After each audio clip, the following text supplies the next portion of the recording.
예, 오늘 요한계시록 8장에 나온 말씀을 알아보겠습니다. 지난 시간에 재앙이 쏟아지기 전에 성도들이 기도한 것을 천사의 손에 받들려서 하나님께 먼저 가져가서 그 기도가 땅에 쏟아지니까 그 다음에 여러 가지 일들이 하나씩 일어나는 그런 말씀들을 좀 보았습니다.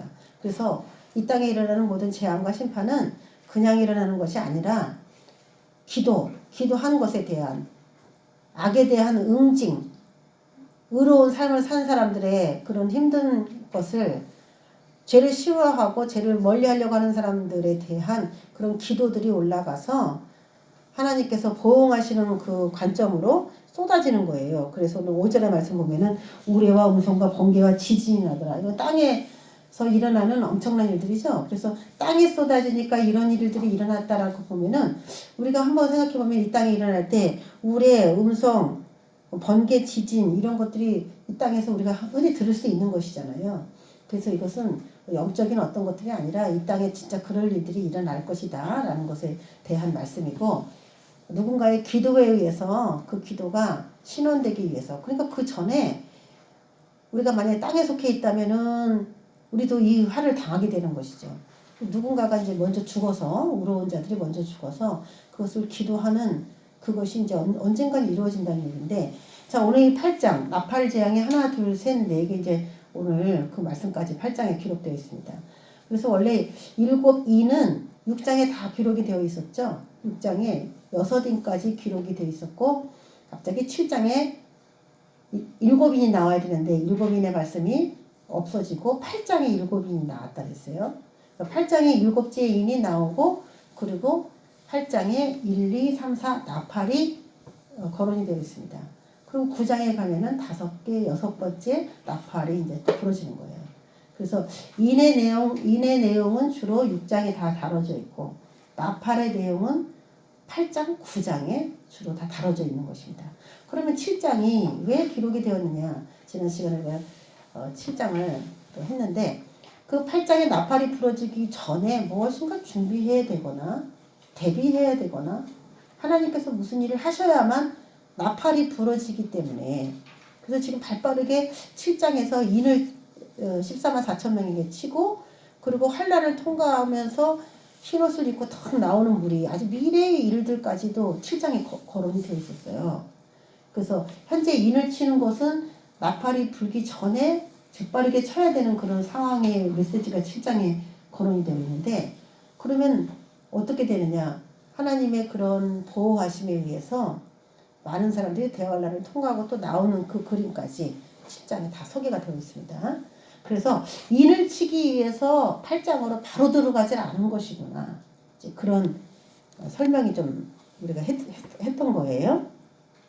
자, 그러면 오늘 6절부터는 7나팔을 가진 7천사가 나팔 불기를 준비하더라 그러면서 이제 첫째 나팔부터 쭉 불게 되는데, 자, 내용을 요약하면 그렇죠? 나팔 재앙이 일어나는 이유는 7장 1절에서 우리가 봤던 것처럼 내가 네 천사가 각각 한 천사씩 땅 네 모퉁이에 서서 땅의 사방에 바람을 딱 붙잡아서 움직이지 못하겠어요. 아직 땅 흔들지 마라. 이 바람은 영적 존재들이라고 했습니다. 천사들의 활동인데, 땅을 막 뒤흔들려고 그래요. 근데 아직 안 돼. 인을 치지 않았기 때문에 안 돼. 그러면서 인 치는 기간 동안에 땅, 바다, 각종 나무에 바람이 불지 못하도록 그렇게 했던 장면이 7장에 나왔어요. 자, 제가 오늘 설명하려는 게 바로 이거예요. 땅이나 바다에나 각종 나무에 바람이 불지 못하게 하는 기간이 7장에 소개되어 있다는 거예요. 그런데 오늘 8장 지금 7절에 보면은 첫째 천사가 나팔을 부니 피 섞인 우박과 불이 나와서 땅에 쏟아지매 라고 나왔어요. 땅. 아까 땅에 막 뭔가 쏟아지려고 했는데 아직 안 돼 하면서 7장에서 막 그것을 붙잡아 맸잖아요. 그런데 이제는 네 천사, 땅 네 모퉁이에 섰던 천사가 드디어 땅을 흔들기 시작하면서 엄청난 일들이 일어나기 시작했다라는 것이 8장에서부터 이제 본격적으로 시작된다는 거예요. 어쨌든 왜 하나님께서 한꺼번에 땅을 다 뒤집어엎지 않고 3분의 1이라고 하는 나팔 재앙으로 그렇게 가시냐? 4분의 1에서 3분의 1로 왜 그렇게 가시냐? 이것은 계속되는 경고입니다. 믿음이 연약해서 아직도 견고한 믿음이 아직 없는 자들에게나 불신자들에게나 계속 경고하면서 기회를 주는 거예요.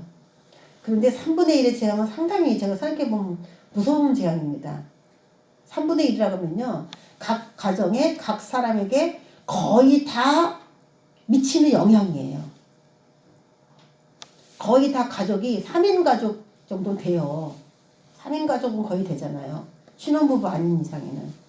그러면 3분의 1을 친다는 건 3명 중에 한 사람이라든지 뭐 자연계에도 3분의 1의 영향이라고 하면 엄청난 영향이에요. 지금 코로나로 죽은 사람이 몇 명이에요? 걸린 사람이 1억이에요?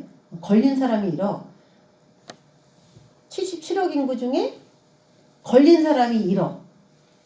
뭐 죽은 사람은 뭐 훨씬 적은데도 지금 전 세계가 엄청난 지금 문제처럼 반응하고 있잖아요. 77분의 1이에요. 지금 걸린 사람만 77분의 1. 근데 1억이 죽었다고 뭐 엄청난 거예요. 지금 확진자 판결받은 사람들이 예를 들어 다 죽었다. 그러면은 우리 주변에도 아는 사람이 그래도 꽤 나온 폭이에요. 이 정도면은 77분의 1인데도 10분의 1만 해도 엄청난 타격입니다. 보통 우리가 속한 단체 안에 몇 명은 죽었다 이런 얘기를 듣게 될 거예요.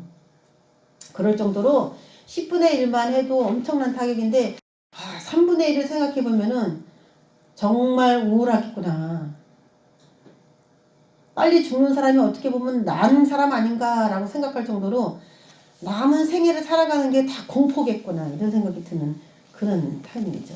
그래서 땅이나 바다에나 각종 나무에 불지 못하게 하라 그랬는데 8장에 가니까 첫째 나팔 때에 땅에 쏟아졌고요. 8절에 오면 둘째 천사가 나팔을 보니까 바다에 무슨 문제가 생겼어요.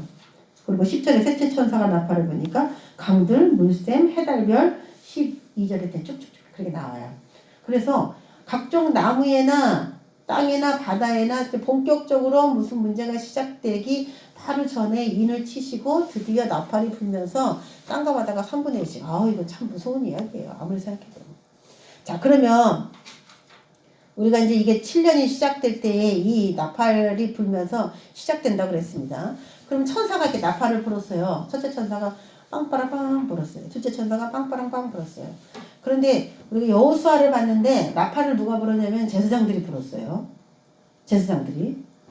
그래서 나팔을 분다니까 어느 천사가 하늘에서 삥삥 부니까 어머 나팔 부는 소리가 들렸네 이렇게 생각하기보다는 이 당시에 요한계시록에서 나팔 부는 그런 사람들이 등장을 해요. 누구냐면 두중인이라는 사람이 등장을 하는 거예요. 나팔 부는 사람. 그래서 여호수아서에서는 제사장이 나팔을 불었고 출애굽기에서는 이제는 이 땅이 망한다. 빨리 출애굽해야 된다. 나와야 된다. 하면서 나팔 분 사람이 누구냐면 모세와 아론이었어요. 그 시대의 지도자들이었어요. 영적 지도자들. 그러니까 요한계시록에도 나팔을 부는 이 천사가 하나하나 나와서 나팔 분다고 하니까 진짜 나팔에 뿌 이런 나팔을 부나보다 이렇게 생각하지 않고 하나님이 굉장히 강한 영을 부어서 꼭 전해야 할 그럴 진리를 죽음을 불사하고 전하는 거예요. 근데 믿는 사람 중에도 아마 그렇게 너무 심한 거 아니야? 그러면서 싫어하는 사람들도 있을 수 있어요. 우리가 그렇게 되지 말도록 조심해야 돼요. 그 사람이 하나님의 불을 받았기 때문에 전하지 않을 수가 없어요. 입에서 막 불이 나오는 사람들이에요. 우리는 너무 좀 사회에 이슈가 되고 강한 사람을 싫어하잖아요. 좀. 교회가 너무 사람들 앞에 막 드러나가지고 사람들을 몰고 다니고 이러면은 왠지 기독교인인데도 그런 걸 썩 좋아하지 않는 그런 생각을 갖고 있는데 이 두중인이 출연할 때도 엄청난 이슈가 될 거예요. 그럴 때 우리의 말이나 행동 진짜 조심해야 된다는 겁니다. 자, 그 나팔들이 이제 계속 불 거예요. 이제부터 시작이다. 이제 7년 있으면 예수님 재림이다. 그렇게 나팔 불겠죠. 7년 있으면. 그래서 11장에 가면 이 두중인이 하는 활동 가운데 하늘에서 불이 떨어지기도 하고 이 자연계를 손상시키는 그런 일들을 그들이 선포하면 그대로 이루어져요. 오늘 그 8장의 이 사건처럼 이렇게 연관을 적으면. 그래서 그들의 입의 선포가 곧 나팔이 되는 겁니다. 엘리야가 하늘에서 불이 나와서 저들을 살리려다 그랬더니 하늘에서 불이 탁 나서 50부장을 살라버린 그런 놀라운 선포의 역사처럼 하나님은 하나님의 종의 그 강력한 입술을 사용하는 거예요. 그 사람은 더 이상 사람이 아니에요. 신과 사람이 완전히 조합된 그런 미래에는 이제 로봇 시대가 나온다고 하는데, 로봇은 이제 생각도 없고 지능도 없는데 인간이 일부러 프로그램 속에 넣어서 인간처럼 만든 그런 존재죠. 이런 로봇 시대가 온다는 거에 거꾸로 생각하면은 사람을 가지고 인조인간도 만들 수 있잖아요. 요즘에 뭐 인체 중에 어떤 한 부분이 손상을 입으면 기계를 다 집어넣어요. 뇌에도 기계를 집어넣고 귀에도 그 기계를 집어넣어서 심장에도 인공심장 뭐 다 있어요. 몸에 어떤 사이보그 인간이지 뭐. 사이보그 인간이 뭐 앞으로는 더 많은 장기나 몸의 기능에 투입이 되는 것처럼 생명이 없는 어떤 물질이 몸 안에 들어와서 생명체와 결합이 되는 이런 시대가 되는 것처럼, 반대로 하나님의 그 보이지 않는 그 영적인 그분이 인간 안에 들어가서 사이보그와 이제 대결을 하게 되는 거겠죠. 그 지능도 자기 지능이 아니에요. 프로그램화된 지능이 작동을 하게 될 텐데, 인간이 만든 그 최고의 지능과 신이 만든 그 최고의 지능이 격돌하는 그런 시대가 이제 우리 앞에 펼쳐진 겁니다. 그래서 뭐 지금 그 바둑 두는 사람들도, 이세돌 같은 사람들 바둑의 대가였는데 이제는 의미가 없죠. 기계가 이겨버렸으니까. 더 이상 머리를 써가면서 지혜롭게 이 말을 넣는 그 시대가 의미가 없어진 거예요. 기계가 앞서버렸기 때문에.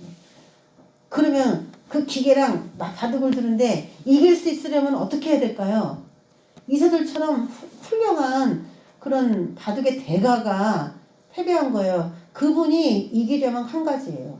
성령을 받고 하나님께 지혜를 받아서 딱 간다면은, 이럴 때는 어디다 말을 놓으면 되겠습니까? 딱 예를 들어 제가 바둑을 예를 드는 거예요. 성령님이 바둑에 그렇게 역사하실지 그건 모르겠지만, 우리가 살아가는 모든 영역에 하나님은 자신이 영광받기 위하여 자신의 자녀들의 삶 속에 들어가셔서 일하실 수 있습니다. 믿으십니까? 목사만 영광받는 건 아니에요. 여러분들이 하는 모든 일 속에 하나님이 개입하셔서 그 일을 최고의 능률로 오르게 할 수 있는 분이에요. 그래서 우리는 이제 우리의 인간의 지능이 얼마나 기계 앞에서 무력해졌는지를 실질적으로 경험하는 시대에 살아가고 있습니다. 근데 우리가 지혜롭다고요? 자랑할 것이 없는 거예요, 이제는. 그래서 어느 영이 우리를 지배하고 다스리지 않으면은 우리 더 이상 어떤 내용을 보거나 학문을 들어도 이게 옳은 건지 그런지 구별할 수도 없고, 아주 기만술이나 이 속임수가 너무 강력하기 때문에 멍하니 있다가는 그냥 이게 옳은 건가 보다. 그리고 너무 맹목적으로 따라가기 너무 쉬운 겁니다. 그런 시대에 우리가 살아가고 있어요. 정신을 정말 똑바로 차려야 된다는 성경 말씀이 가슴에 와닿아요. 그런 시대예요. 그래서 바다가 땅이나 나무에나 이런 것들이 막 푸는데, 그러면 이런 심판은 누구에게 임할 것이냐라는 것이죠. 누구에게. 지금 인을 탁탁탁탁 쳤어요. 인을 치고 그 사람들은 우리가 봤죠? 환난에서 보호받는 인이다라고 들었어요. 환난에서 보호받는다. 이제부터 이런 게 막 오니까, 그럼 왜 그들을 왜 보호해 주냐? 막 전 세계에 막 땅과 바다에 막 3분의 1씩 난리가 났는데, 하나님이 왜 그들은 왜 보호해 주냐? 여태까지 그들은 그런 훈련을 많이 받았어요. 그래서 이겼어요. 믿음으로 이겼기 때문에 인을 쳐서 환난에서 보호해 주는 그런 특별한 사람이 됐어요. 가증하고 악한 것이 무엇인지를 알고 탄식하며 기도하고 갔는데, 하나님이 그 가증한 시대에 속한 자가 아니라 그 위에 군림한 자로서 그들을 이제 만들어 버렸는데, 왜 그렇게 하셨느냐 이유를 이제 알아야 됩니다. 자, 심판이 이 3분의 1이라고 하는 나팔도 심판인데, 이 심판의 대상 가운데 그들이 들어간다면은, 그들이 여태까지 그런 심판을 받았는데 또 들어간다, 재차 들어간다, 이렇게 얘기가 될 수가 있고, 또 하나는 왜 그 심판에서 면하게 해주시느냐, 그 사람들이 심판에 위해서 해야 할 일이 있기 때문이에요. 하나님은 그냥 보호해주는 차원으로 환난을 피하게 해주진 않아요. 보호해 주시려면 다 이유가 있어요. 왜 예수님을 어릴 때, 아기 때 애굽으로 갔다 나사렛으로 갔다 왜 그렇게 천사가 나타나서 얘기해줘서 왜 그렇게 피했을까요? 왜 예수님을 그렇게 하나님이 보호해 주셨어요? 그분이 구세주기 때문에 해야 되는 사명이 아직 남아 계시기 때문이죠. 사람들을 살려야 되는 그 숙제가 그분께 있기 때문에 애굽으로 가라 나사렛으로 가라 이스라엘을 들어가라 계속 그렇게 해서 그분을 보호하신 거예요. 왜 모세가 왜 보호됐나요? 모세가 해야 할 이스라엘의 구원자로서 해야 할 일들이 있기 때문이었어요. 이들이 왜 구원받았어요? 나도 그거 찍어가지고 한란에서 그냥 조용히 숨어서 굴에서 조용히 있었으면 좋겠다. 이게 아니에요. 조용히 있게 하기 위해서 이를 찍어준 게 아닙니다. 많은 사람들을 이끌 지도자이기 때문이에요. 이 사람들이. 자, 그러면 이게 엄청난 심판이 지금 3분의 1의 심판이 막 오고 있는데 그럼 그 안에 들어갈 대상자는 누가 될 것이냐? 첫 번째, 불신자들이 되겠죠. 네. 하나님하고 상관없는 사람. 두 번째는 진리를 확실히 아는 사람들, 진리 안에 실천하는 사람들은 인을 받아서 이제 한쪽으로 제외가 됐고, 둘째 이 사람들은 진리를 확실히 아직 알지 못해요. 예수를 믿는데. 진리대로 살지도 않아요. 그리고 진리대로 사는 성도들을 핍박한 그런 교회. 그럼 두 주기를 핍박한 그리스도인은 없을까요? 있을 수 있어요. 꼭 저렇게 해야 돼, 요란하게. 왜냐면은 엘리야가 불에서 재단에 불을 내려서 그 바알 선지자들과 싸울 때 이스라엘 백성들이 바알 선지자가 오는지 엘리야가 오는지 몰랐어요. 마음이 왔다 갔다 했어요. 양다리 걸치고 있었어요. 하나님을 선택하라 그러는데 엘리야의 하나님이 진짜 하나님인지 몰랐어요. 이들이. 안절부절 쩔쩔맸어요. 그래서 하늘에서 불이 떨어지는 그분이 여호와다, 그분이 하나님이다. 그래서 불이 딱 떨어졌더니 이분이 여호와구나. 그렇게 해서 알았어요. 그렇게 많은 이스라엘 백성들이 하나님을 섬긴다고 성전에 안 갔겠어요? 제사야를 안 드렸겠어요? 자기 자녀에게도 율법을 읽어주고 가르쳤던 그 사람인데 실질적으로 사역하는 엘리야와 그 거짓 선지자들이 있었는데 누가 하나님의 선지자인지 종인지 몰랐다는 거예요. 그들이 그렇게 무지한 시대였는데 이게 우리 미래의 시대예요. 주의 종은 많습니다. 기름 부은 주의 종들은 많아요. 말씀을 가르친다는 사람은 많아요. 유튜브만 보면 엄청나게 많은 메시지들 쏟아지고 있어요. 누가 옳은 사람인지 누가 그른 사람인지를 분별하기가 너무너무 어려운 그런 시대예요. 엄청난 많은 사람들. 그래서 첫 번째 불신자들이 심판을 받는 건 당연하다고 쳐요. 그렇지만 진리를 확실히 알지 못하고 진리대로 사는 성도들까지 핍박한 그 사람들의 대대적인 회심, 하나님이 그것 때문에 바로 멸망시키지 않고 3분의 1이라고 하는 재앙 속에서 그나마 마지막 경고를 또 하고 또 하고 또 하는 겁니다. 그들을 위해서. 불신자가 회심할 확률은 굉장히 적겠죠. 그리고 그 확률도 물론 있겠지만. 자, 예를 들어서 가인이 아벨을 죽인 사건이에요.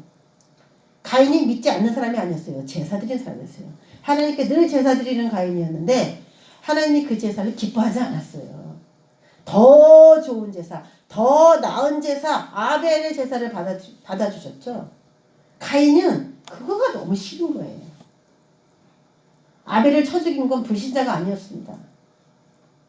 아벨을 쳐 죽인 건 믿음이 약한 성도였어요.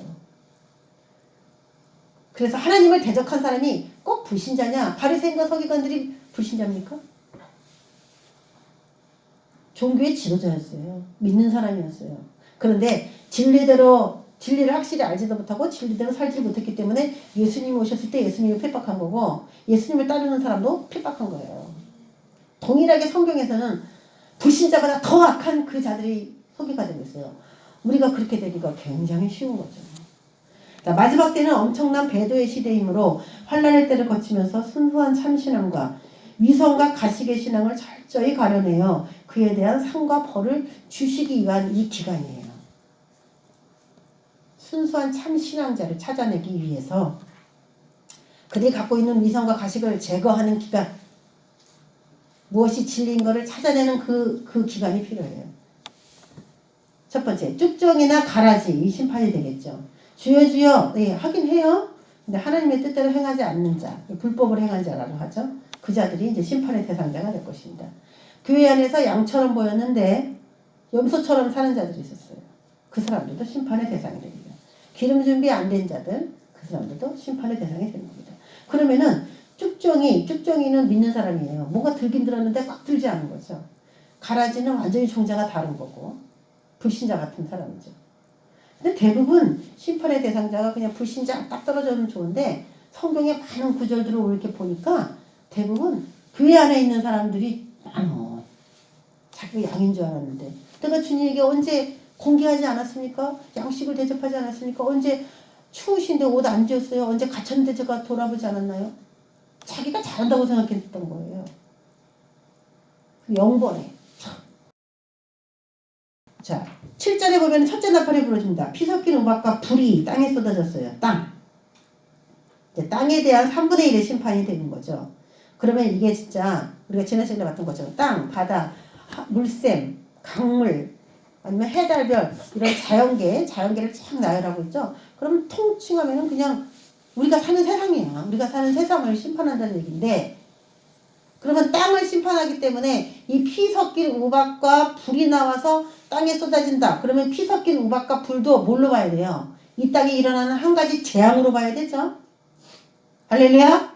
피 섞인 우박과 불을 영적으로 해석을 해가지고 땅은 또 영적으로 해석해가지고 지금 엄청 복잡하게 요한계시록이 풀어지고 있습니다. 그리고 여기서 아까 우리가 봤던 것처럼 땅이나 바다나 풀을 해야지 말라, 나무나 해야지 말라, 뭐 이런 거 나온 거예요. 땅은 뭐고, 바다는 뭐고, 풀은 이스라엘이고 막 이렇게 풀어요. 그래서 해달별도 다 찾아내야 되고, 땅, 바다 다 찾아내야 돼요. 예, 바다를 새삼으로 암시한 구절도 분명히 요한계시록이 나와요. 근데 우리가 봤잖아요. 문맥적으로 쭉 보면서 이 바다가 세상을 말하는 바다인가? 그럼 땅은 어디예요? 땅은? 바다가 세상이면 땅은 어디예요? 땅은 세상 밖이에요? 그것도 영적으로 있어요. 땅도. 바다도 영적으로 있어요. 해달벌도 영적으로 있어요. 다 있어요. 그러니까 이게 헷갈리는 거예요. 그런데 어쨌든 나팔을 불어서 이 땅을 쳐서 요한계시록을 쉽게 이해하기 위해서 우리가 창세기랑 같이 견줘서 보라 그랬잖아요. 창세기는 이 땅의 모든 것들을 창조하신 기록이고 요한계시록은 이 땅의 모든 것들을 다 없애시고 새로운 하늘과 새로운 땅을 만드는 거예요. 새로운 하늘과 새로운 땅을 만든다는 얘기는 기존에 있는 땅과 하늘이 무너졌다는 얘기가 되는 거잖아요. 그러니까 이 땅에 일어나는 일과 이 하늘에 일어나는 일이 돼야지만 새 하늘과 새 땅을 거론할 수 있는 것이지 이 땅에 일어나는 것이 전혀 아닌데 어떻게 새 하늘과 새 땅을 받아들일 수가 있겠습니까? 그러니까 창세기랑 비교해보고 요한계시록 마지막과 비교해도 분명히 이 하늘과 이 땅에 일어나야만 요한계시록 마무리에 새 하늘과 새 땅을 도래한다는 걸 받아들이게 되는 거예요. 그러면 땅이 여태까지 한번 불살라지고 다시 이렇게 세워진 적이 있느냐? 불로 살라지진 않았지만 지구가 물속에 들어가서 세례를 받았다라고 하는 얘기는 있잖아요. 노아의 홍수 때 씻겨져서 지구가 계속 정화돼서 나갔던 새로운 하늘과 새로운 땅을 노아가 맞이했다라고 하는 그 암시 구절들이 나오고요. 소돔과 고모라 시대에 불을 내려서 다 태워버리시고 새로운 삶으로 롯을 이끌었던 그 이야기들이 나오잖아요.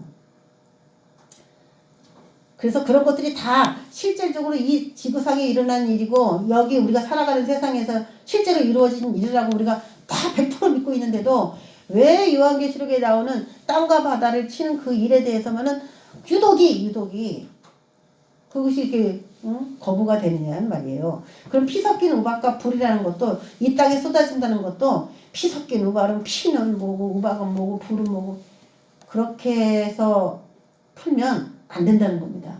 도대체 이 지구상에 무슨 일이 일어난다는 것인가? 라는 관점으로 이해를 해야 되는 거예요. 자, 비교해 봅시다. 출애굽기 9장 22절에도 여호와께서 모세에게 이르시되 이게 출애굽입니다. 지금 요한계시록도 출애굽이에요. 새하늘과 새 땅으로 이게 출애굽돼 가고 있는 거예요. 이 광야로 나갈 때의 이야기와 오늘 요한계시록에서는 메시아 왕국으로 나갈 때의 이야기가 동일하다고 했어요. 그래서 메시아 왕국으로 가는 건 광야를 말하고 그 메시아 왕국에서 영원 세계로 가는 그것은 가나안 땅 들어가는 거와 정확하게 맞아요. 가나안 땅에 바로 못 갔어요. 광야에 들렸다가 가나안 땅에 간 것처럼 천년 메시아 왕국에 들렸다가 영원 세계로 가는 것이 딱 떨어져 맞아요. 그래서 천년왕국은 반드시 또 있다라는 이야기가 되는 것이죠. 모세에게 이르시되 너는 하늘을 향하여 손을 들어 애굽 전국의 우박이 애굽 땅의 사람과 짐승과 밭의 모든 채소에 내리게 하라. 작년에 중국에 우박 내린 거 제가 보여드렸잖아요. 우박이 엄청 커. 차 유리창을 다 깨버렸어요. 유리창, 차 그 상판을 다 제가 사진 보여드렸잖아요. 그렇게 큰 우박이 중국에 내렸어요. 이거는 성경적으로 봤을 때도 중국의 멸망의 징조라고 했어요. 제가. 바이든이 뽑혔으니까 아 중국이 안 망하나? 아니에요. 그런 징조들이 너무나 많이 왔어요. 바이든 얼마나 통치할지 우리가 잘 몰라요. 하나님이 어떤 변수를 가지고 있는지 그거 오래 장기 집권 못해요. 열흘 동안에 바이든이 취임한 지 지금 열흘 조금 넘었는데 그동안에 중국에게 준 혜택이 말도 못합니다. 기다렸다는 듯이 모든 규제를 다 풀고 있어요 지금. 미국 국민들이 일어나고 있고 자기가 목숨이 위태로우니까요. 그 대통령이 타고 가는 에어포스 원 그걸 타고서 자기 고향으로 가야 되는데 그 겁이 나갖고 에어포스 원도 못 탔어요. 딴 거 타고 갔어요. 그리고 워싱턴 DC에다가 구인들 더 많이 주둔시키고 뭔가 엄청 불안한 거예요 자기가. 그리고 백악관도 트럼프가 살던 그 백악관 아니에요. 백악관 그림 다 틀리다고 나오잖아요. 자기가 안전하게 있을 백악관 방을 따로 이렇게 만들었다니까요. 위장이야 다 모든 게 지금 불편한 거예요 자신이. 자리를 그렇게 찬탈을 해가지고 있기 때문에. 왜 그렇게 꼭 불안한데 그 자리에 꼭 그렇게 있어야 되는지.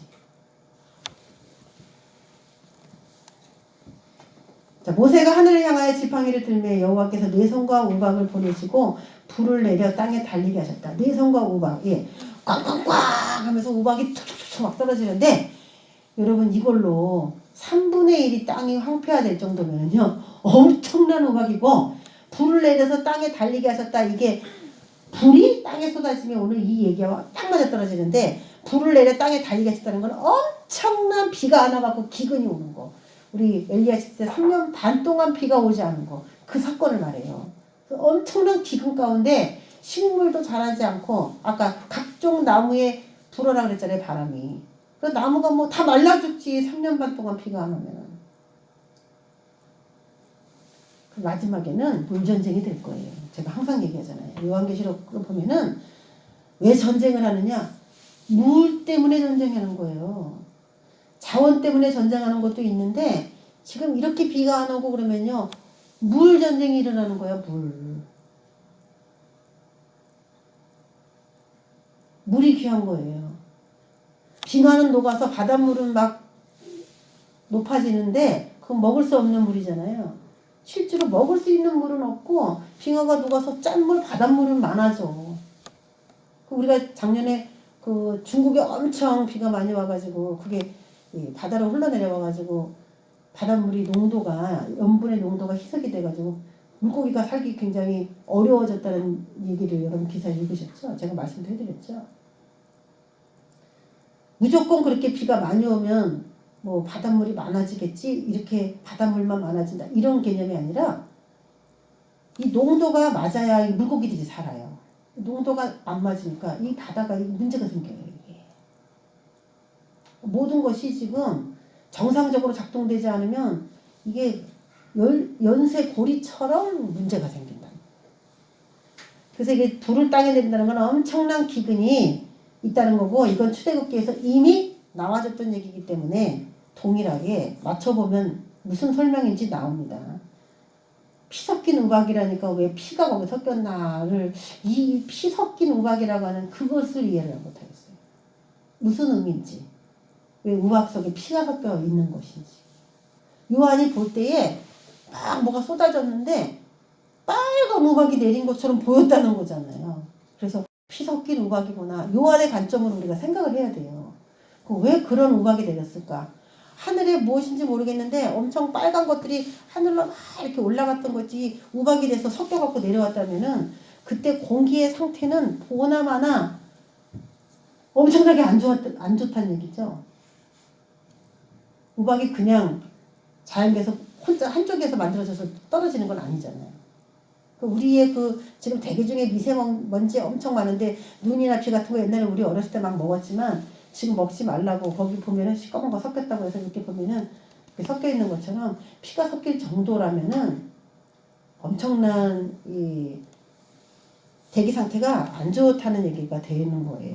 자, 8절에 보면은 둘째 천사가 나팔을 부니 불붙는 큰 산과 같은 것이 바다에 던져지매 바다의 3분의 1이 피가 되고, 예, 바다에 대한 얘기가 나오는데 여러분 자세히 보세요. 이게 진짜 바다인 것이 바다 가운데 생명 가진 피조물들이 죽고 배들도 깨지고 이렇게 바다에 속한 모든 것들이 다 등장했어요. 바다에서 생명 가진 피조물, 배들 이렇게 바다와 연관된 모든 것들. 그래서 이것은 바다에 던져졌다는 얘기는 불붙는 큰 산과 같은 것이 바다에 던져졌다. 이 불붙는 큰 산은 원래 구약에서 보면은 바벨론에게 불탄 산같이 된다. 그래서 바다에 던져진다라고 묘사가 나와요. 그래서 바벨론의 멸망을 얘기할 때 불붙는 큰 산과 같은 이런 얘기를 쓴 적은 있어요. 그런데 바다가 3분의 1이 죽고 배들이 깨진다는 얘기는 무슨 말이냐면 무역이 안 될 정도로 큰 타격을 입는 어떤 사건이 발생을 한다는 얘기가 되는 거예요. 무역업이 3분의 1씩이나 제재가 될 만한. 그러면 우리가 생각할 때 예를 들어 우리 후르무즈 해협이라고 이란이 후르무즈 해협에 미국의 배들이 왔다 갔다 하는 거를 이따가씩 막아요. 못 가게. 다른 나라들 배들 못 가게. 그 좁은 해협인데 거기 때문에 자꾸 위협을 해 이란이. 그래서 미국은 너 자꾸 그거 가지고 위협할래? 그러면서 거기서 긴장감이 계속 고조된 것이 여러 번 있었어요. 이것 때문에 전쟁이 팍 하고 일어난다면은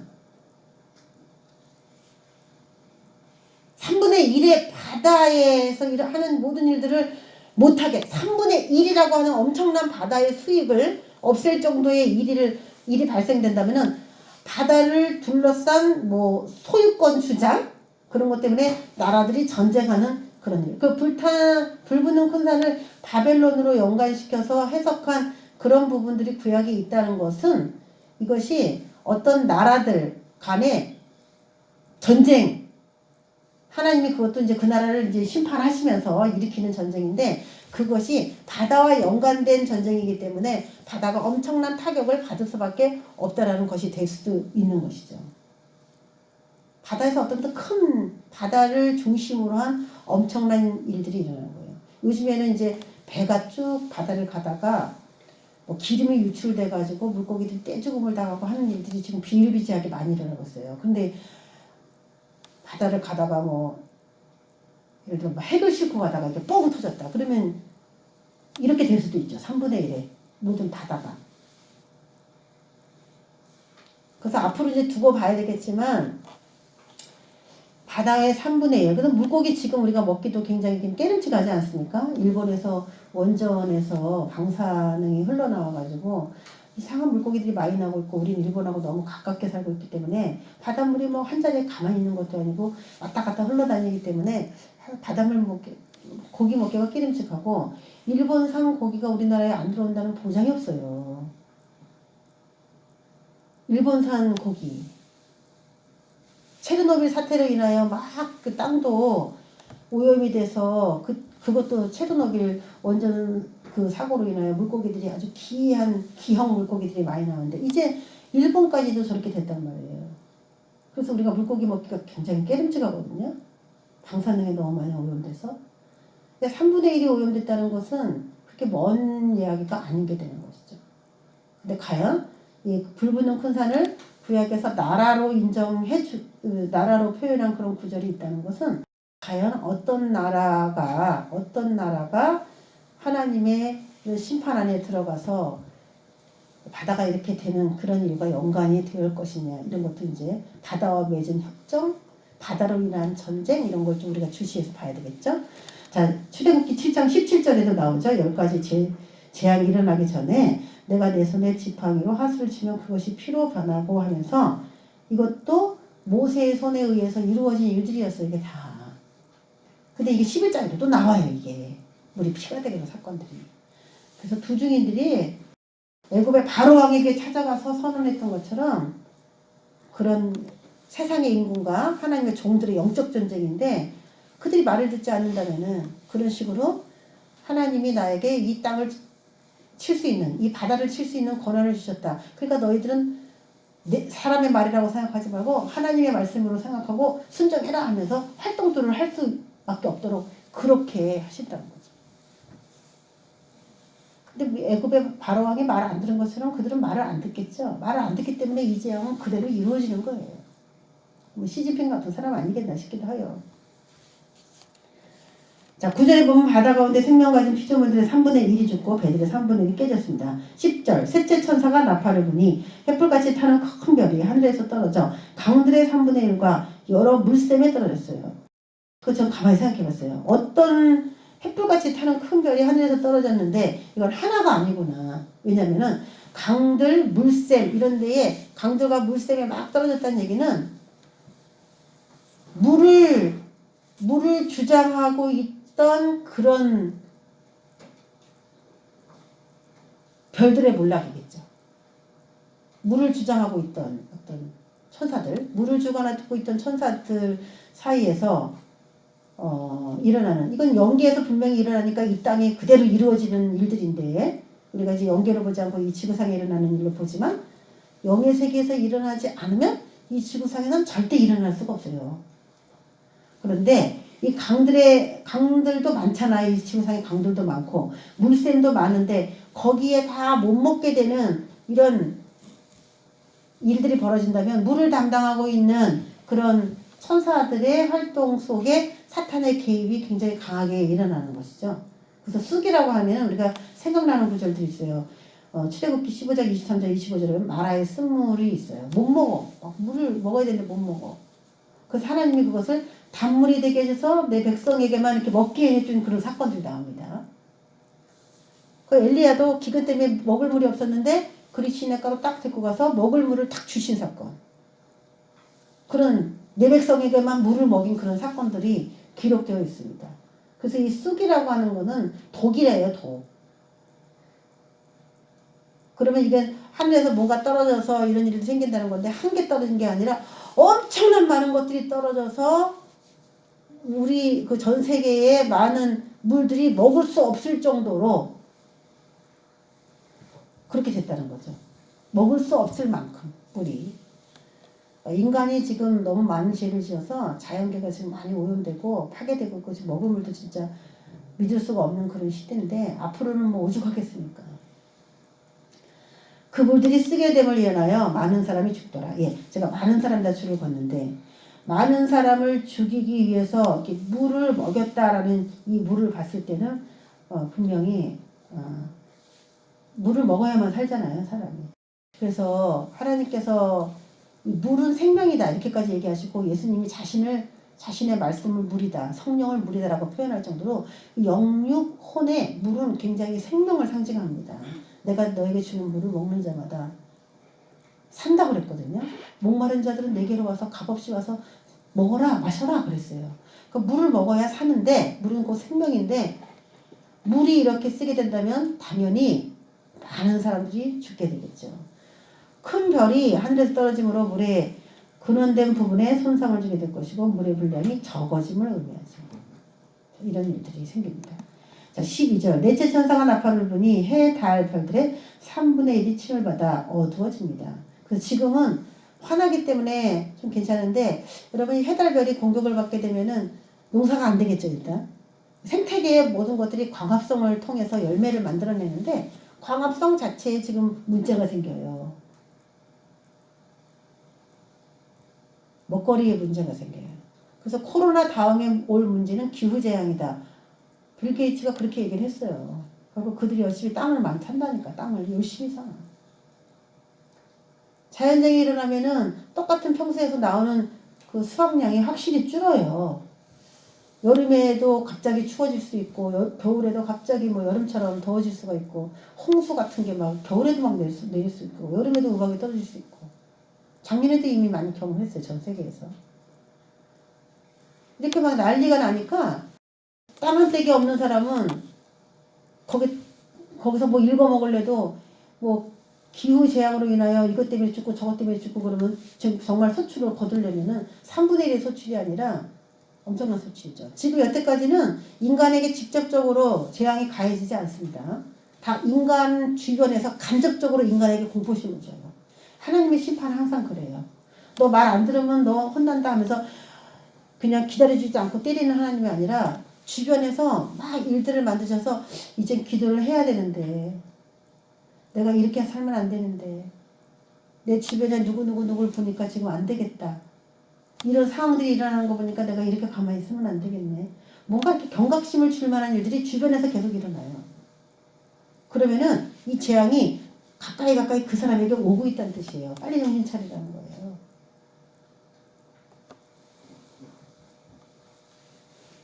내가 직접 안 맞으니까 괜찮겠지. 그게 아닙니다. 출애굽기 10장 21절의 말씀을 보면 여호와께서 모세에게 이르시되 하늘을 향하여 네 손을 들어서 애굽 땅에 흑암 있게 하라. 더듬을 만한 흑암이다. 그래서 흑암을 내리셨던 사건들이 나오죠. 네. 그래서 점점 3분의 1, 3분의 1, 3분의 1이지만 그 대접 재앙에 가면은 해가 어두워지고 피빛같이 되고 막 그런 것도 나오잖아요. 그렇게 쭉 가는 거예요. 이렇게.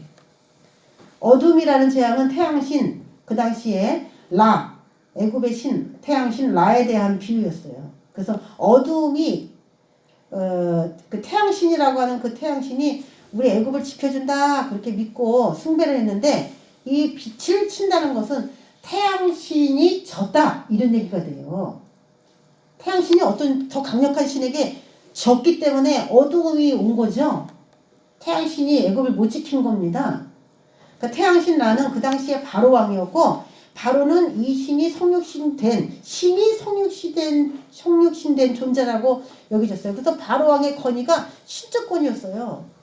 바로 왕이 곧 태양신이었습니다. 자, 그런데 여기에 빛을 쳐버리니까 역사가 일어난 거죠. 어떤 신이길래 이 태양신보다 더 위대하냐. 국민들이 그렇게 생각한 것처럼 이걸 봐서는 우리가 한 가지 깨달아야 될게요. 맨 마지막에 예수님이 재림하기 전에 이 세상에 최고로 군림하는 신은 어떤 신이냐면 태양신이에요. 전 우주가 태양신을 섬기고 있을 거라는 뜻이에요. 하나님을 믿는 이스라엘은 그 태양신 라 밑에서 노동하고 있어. 노동. 이게 하나의 또 예언이 되는 겁니다. 근데 그 태양신을 숭배하는 그 세상의 임금 라 바로왕을 쳐버리니까 내 백성 이스라엘이 하나님이 더 위대하신 태양이구나. 그리고 태양을 다시 보게 된 거죠. 그러면 지금 서서히 태양신 숭배에 대해서 이제 두각을 나타내는 시대가 됐고 우리는 그들의 압제하에서 우리가 믿는 신이 맞다라고 하면서 더 이제 쪼그러들고 갈 수도 있겠죠. 미래는 그렇게 된다는 거예요. 근데 내 백성에게 하나님이 자신의 권위를 나타내 주시기 때까지 재림 때가 가까울수록 태양신 숭배가 현실화되고 강요될 수는 있다는 것입니다.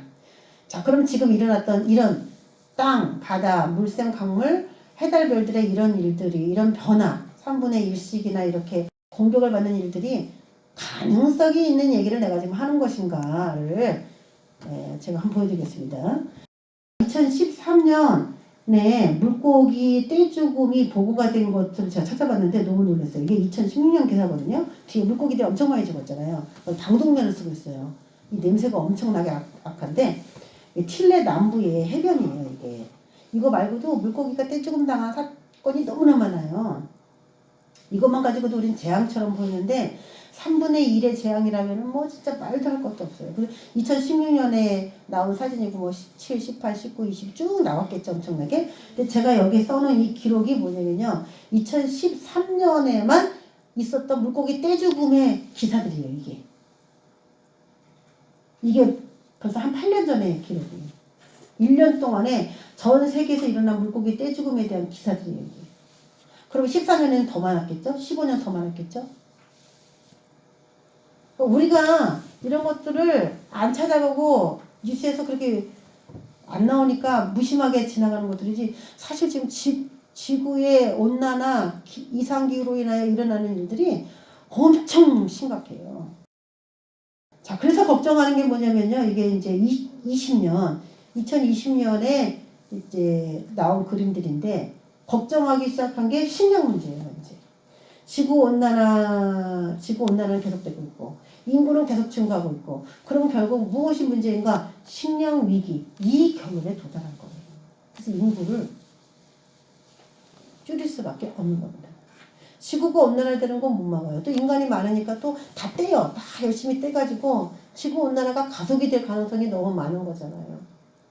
인구를 더 이상 증가시킬 수가 없는 거야. 그래서 인구를 감소시키는 정책들을 할 수밖에 없게 됐다는 거 아닙니까? 식량 위기, 결국엔 식량 위기죠, 이게. 이들도 알고 있어요. 북극곰이 그냥 다 녹아가지고. 자, 기후변화 이대로면 10년 뒤에 해운대 인천공항이 잠긴다는 기사예요. 2020년 8월이에요. 기후변화 이대로 가면 10년 뒤에. 20년이니까 작년의 기사죠. 10년 있으면은 해운대나 인천공항이 잠긴다는 겁니다. 우리가 생각하는 것보다 훨씬 문제가 지금 심각한 거죠. 자, 국회 해양수산위원회가 보고하기를 지난 50년 동안 한국 주변 바다의 수온 상승률이 세계 평균 상승률보다 2.5배가 더 높대요. 이쪽이 더 심각하게 지금 해수면 상승률이 높아지고 있기 때문에 여기서 어떤 자연적 이상기변이 발생할지 더 심각한 증세들이 일어난다는 거죠. 한반도에. 한국 바다도 사막화가 진행 중이다. 빙하는 계속 내려서 물은 더 증가가 되는데 진짜 정작 물을 담을 수 있는 그런 조건까지도 뭔가 부족한 그런 실태인 것 같아요.